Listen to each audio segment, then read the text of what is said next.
que a lei da anistia tenha resolvido a questão da tortura e da morte. Achamos que a lei da anistia beneficiou só um lado.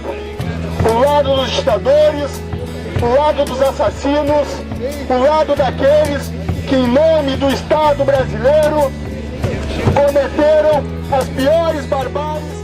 Hoje, dia 27 de junho, completamos um ano de funcionamento do Comitê Carlos Derré da Verdade e da Justiça.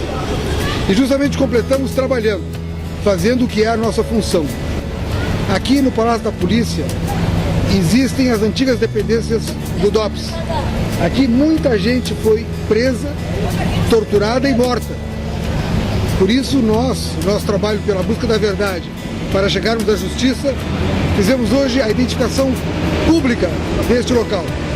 Através de adesivos permanentes, colocamos em todo o percurso, desde a Avenida João Pessoa até mesmo o local do xadrez, do DOPS. A cada momento, um militante, uma militante usava a palavra e falava sobre a ditadura militar, falava sobre a repressão, falava sobre tortura, sobre morte, sobre espaços de resistência, sobre a necessidade de se conhecer a verdade para promover a justiça. Companheiros, companheiras, tem um amigo nosso que resistiu à ditadura na Argentina, companheiro, que diz uma frase que é muito simbólica: a memória é uma arma carregada de futuro.